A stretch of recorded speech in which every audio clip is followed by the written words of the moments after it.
just like to start with a bit of a story. So there's a project manager who decided that she wanted to quit being a project manager and follow her dream to become a lumberjack. And so day one on her job, she gets a shiny new axe from Bunnings and wanders down to the clearing with the other lumberjacks and works very hard and cuts down more trees than anyone else in the group. Day two comes along, not so many trees. She's cut down less trees than everybody else. So she thinks, what should I do? So day three comes along, she thinks, I'll get up earlier.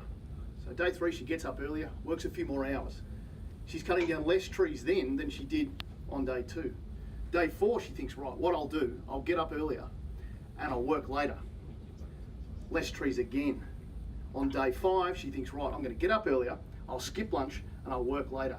Less trees again. And as day five finishes, she says, I know what I've got to do. I've got to work the weekend to fix up the schedule. That's what a good project manager does. I'm going to work the weekend to fix the schedule.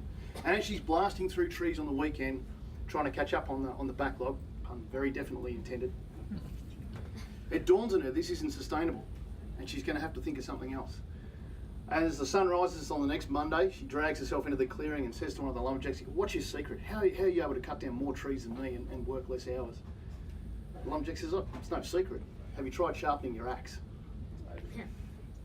So a lot of the things, and the reason that I share that story with you is a lot of the things we're going to be doing in our group and across all of the squads around automation and a few other things is sharpening our axe. Being able to do things a lot quicker without compromising the quality of what we do. So, where to for automation and platform fundamentals?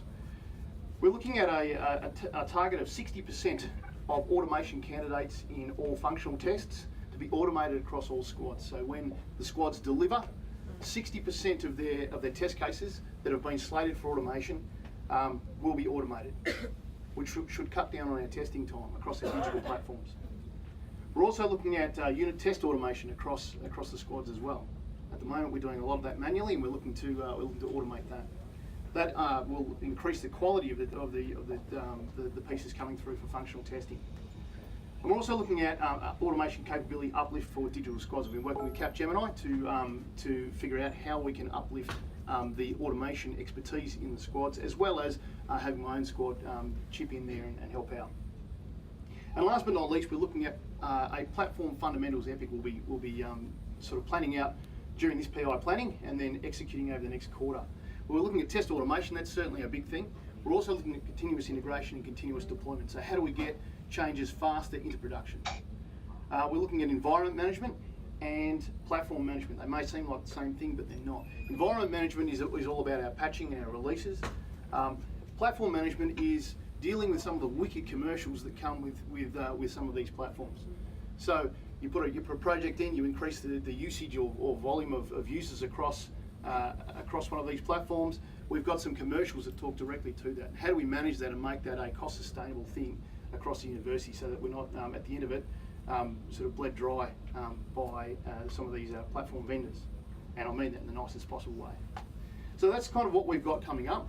Again, it's highlighting the fact that we also need everyone's help in this. And so we'll be reaching out to squads and to IMs to understand how we can better get this working and how we can automate and essentially sharpen our axe and get stuff in quicker.